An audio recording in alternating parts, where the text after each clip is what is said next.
the ashes of empire.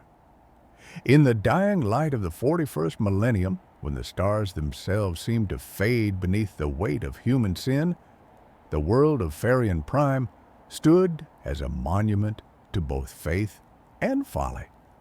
Once a shining forge world of the Imperium, its forges had burned for 10,000 years, hammering steel and devotion in equal measure.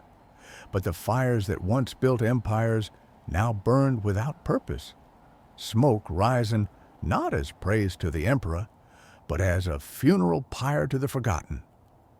The great cathedrals of industry groaned beneath the weight of dust and neglect.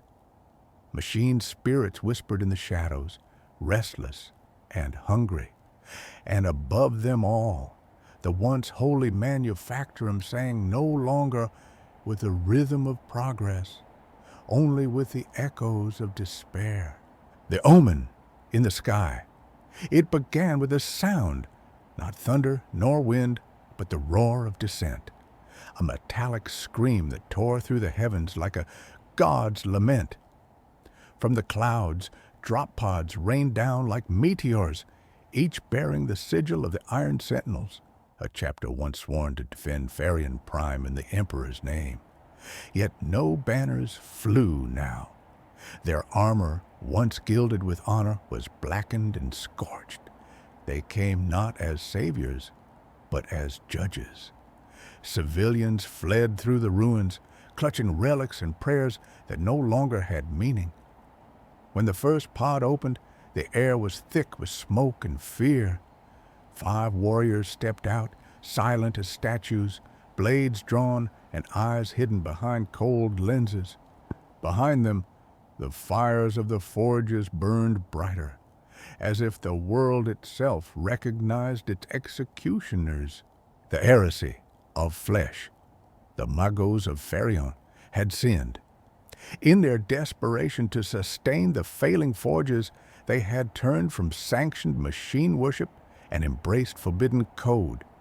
Organic steel, a fusion of human flesh and machine spirit, they believed they were creating salvation.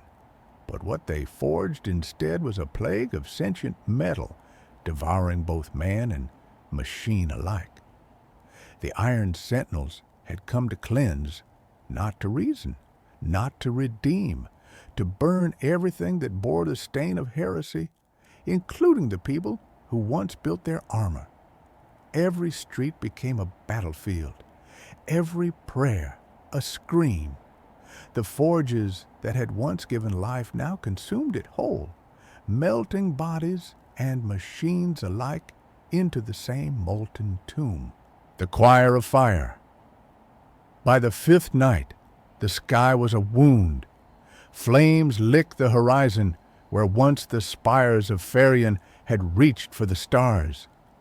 The Iron Sentinels moved through the wreckage like specters, their footsteps echoing like church bells for the damned.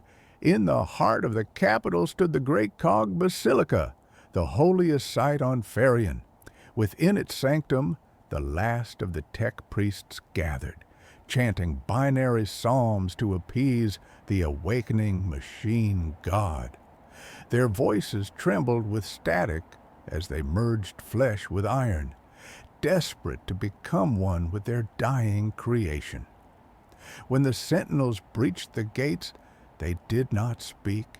They simply raised their bolters, and the hymn of man became a symphony of fire. The last forge master. Only one survived long enough to bear witness. Forge Master Halvern, who had once been the architect of Farion's might. Bound to a throne of wires and molten steel, his body was more machine than man.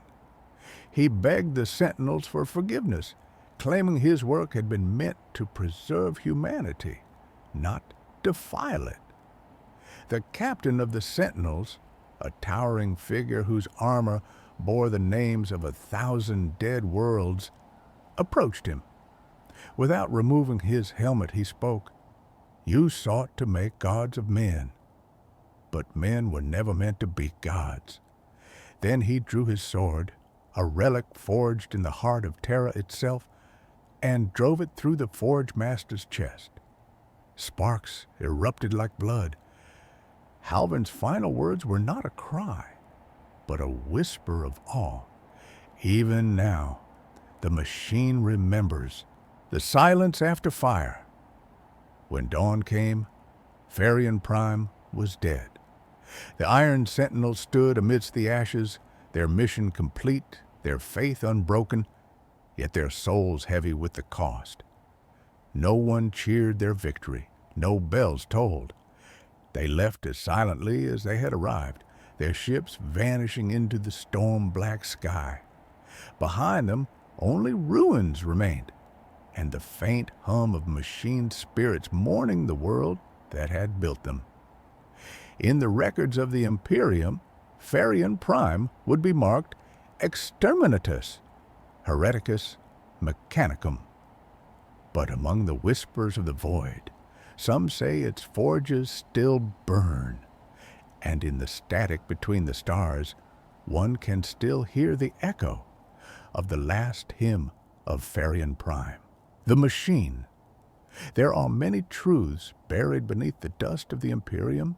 Some are forgotten by time, others are erased by command. The Iron Sentinels were not born in glory. They were forged in silence, on a forgotten moon where no prayers reached the stars. There, among the rusted remains of a dead civilization, the Emperor's gene rights crafted something new, something that would obey without question. They called them Legio Ferrata, the iron-bound legion. Their purpose, to do what others could not, to fight wars where morality had no place. They were not meant to believe, they were meant to obey. The foundry of obedience. The moon of Carthax 9 was a graveyard of failed machines, a labyrinth of steel and ash where the Mechanicum tested technologies too dangerous for the light of day. Here, deep within the foundry basilica, the first sentinels were made. Each warrior was a perfect union of gene-forged flesh and blessed iron. Their minds were wired directly into the machine spirit of the forge. They did not dream. They did not feel. They listened to the voice that whispered through the circuits, a coded litany said to come from the Emperor himself.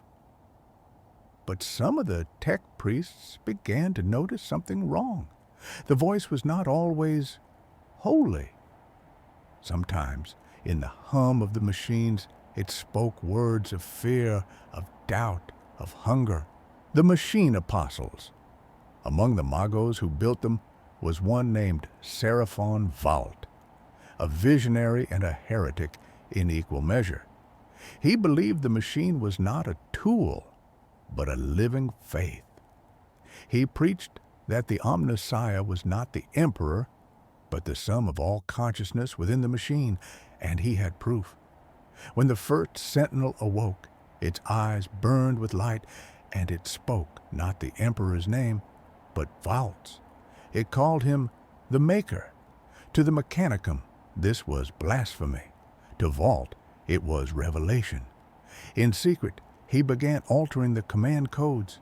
He gave the sentinels not just obedience, but memory. They began to remember each battle, each kill, each command they could not question. And with memory came something forbidden, doubt. The War of Silence. When the High Lords discovered Vault's heresy, they unleashed fire upon Carthax 9th. The foundry basilica was locked down. Every data core was purged. The sentinels were ordered to execute their own creator. For the first time, their obedience faltered. Records show that what followed was not a battle, but an execution of gods. The sentinels turned their weapons not only upon Vault, but upon the priests, the machines, even the forges that birthed them. They burned their own origins from existence, so that none could ever command them again. When imperial fleets arrived, Carthax 9 was gone, reduced to a dead rock. Only the sentinels remained, kneeling amidst the ashes, awaiting new orders that would never come, the silent crusade. For centuries after, they wandered the void, unclaimed by any chapter, unwanted by the Imperium.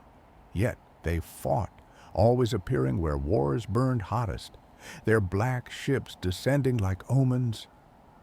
Worlds saved them, then feared them. In every victory, they left silence.